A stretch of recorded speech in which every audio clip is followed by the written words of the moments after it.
Yeah, let's make some foam. Wow, Ron, that stuff really expands.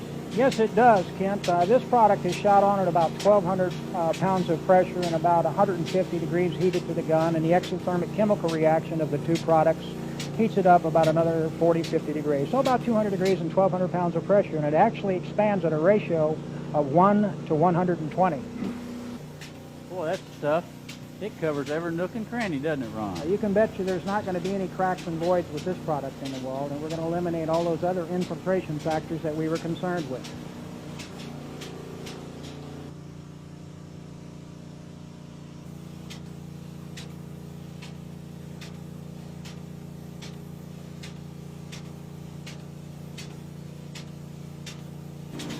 Ron, I noticed they're shooting every other panel. How come they're doing that?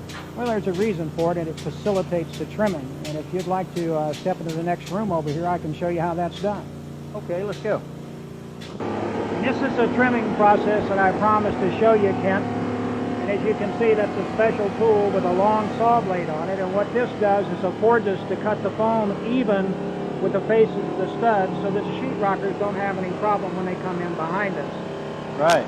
Okay, then as you see the end of that saw sticking out on the left, if that panel adjacent to it was filled with foam as well, it would tear the foam in the next panel. So what we actually do is shoot every other panel, come back and trim every other panel, and then come back behind and shoot the panels again.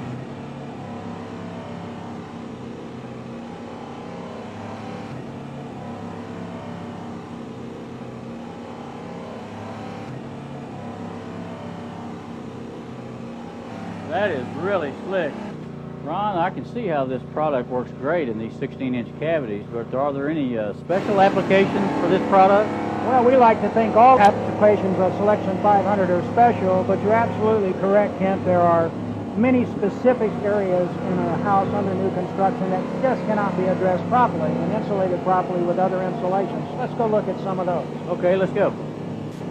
Kent, this is the first of those special areas that we were talking about with a home, and it's what we call a subfloor. And we see a lot of this today. You know, the architects are trying to use every square foot of the home that they can possibly use. Absolutely have to. You know, and we see a lot of what they call bonus rooms out over the garage. Right. And that's what we're looking at, is the floor or the subfloor of a bonus room. And with traditional types of insulation, fiberglass, cellulose, that type of thing, due to grafting, you know, those products are going to fall away inside, and you're not going to get any insulation. Yeah. And I'm sure you've had a lot of homeowners that have complained to you over the years that, you know, this one room, they just can't keep cool, and that's usually that bonus room that has this subfloor. But as you can see, our product welds itself in that subfloor, seals it, it's never going to shrink, it's never going to sag, and what you end up with is a bonus room that's just as comfortable as any other room in the house. Boy, that's tremendous. It makes that over garage space very functional. Absolutely functional. All right, Ken, here we are looking at another area that requires special attention, and this is the truss ends, and that's the end of the trusses between the top stud plate on the first floor and the bottom plate of the second floor. Right. These are just typical problems for air leakage in a home. If I were to ask you one more time, how would you insulate that with traditional insulation such as fiberglass? What would your comment be? Oh, not very easy. In fact, you got less than 16-inch width up there, and they just have to stuff it up in there as best they can. Okay, so it's another cut and paste and patch job. Do you agree? Absolutely. What would you do about a vapor barrier on that interior wall up between those truss ends? You can't get a vapor barrier up in It there. just can't happen, can No, it? uh-uh. Oh, one more time I got to say to you, Kent, watch Selection 500 and go to work.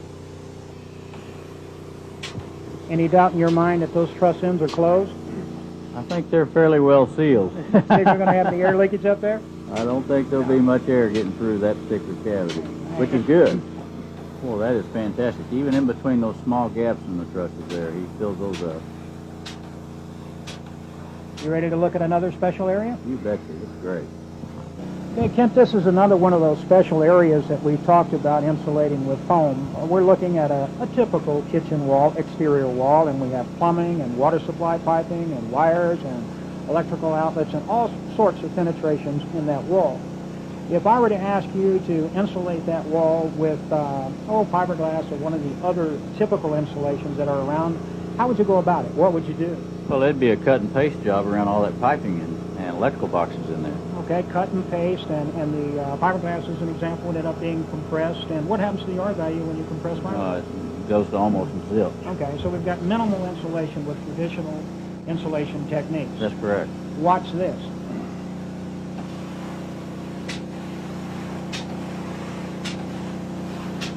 Oh, Ron, look at that foam just surround all that piping in there. That is Is there any doubt in your mind that it completely encapsulates all those penetrations? No, that's just beautiful.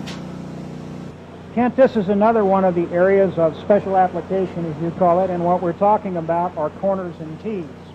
If I were to ask you how that corner would get insulated with traditional insulations on the market today, what would you say to me? Well, most of the time, Ron, that corner doesn't get insulated. And the same goes for tees, right? Yeah, that's a fact. Watch this.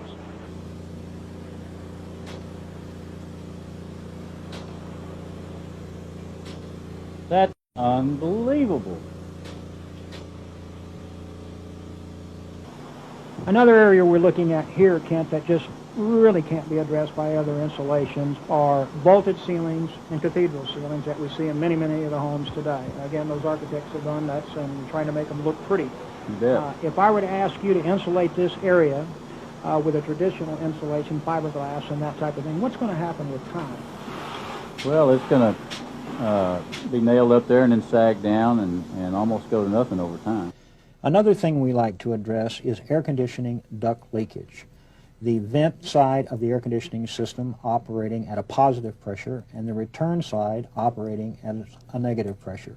A lot of leakage. Plus, the return side is the primary source of dust leakage into the home. Well, Dave and Ron, this product is just truly impressive. I'm just tremendously impressed. But as a builder, I got to ask you, what's the bottom line to this product? Kent, the bottom line is pretty simple. Our comprehensive program of caulking, sealing, and insulating a home with Selection 500 is going to give you about as comfortable a home as money can buy. Your home's going to be quiet, your home's going to be dust-free, and your home's going to be draft-free. Most importantly, your home is going to save you about 50% on your air conditioning and heating cost. Combine that with the elimination of any kind of an exterior wrap, the elimination in most parts of the country vapor barriers, and the downsizing of tonnage required to air condition the home. So there's substantial cost benefits on other products that we put in a home that will come back to us to help pay for the cost of the Selection Absolutely. 500. The energy savings over the life of a 30-year mortgage is in the tens of thousands of dollars. Well, that's impressive, and I know our consumers will love those savings that they'll get off their utility bills. Well, Dave, I really appreciate you introducing me to this product. It's a tremendous product. And Ron, I am building my own personal home now, and I can guarantee you that Selection 500 will go in there and be the insulating product for me and my family to use, and hopefully several others. Makes my day worthwhile. Thank you. Thank you.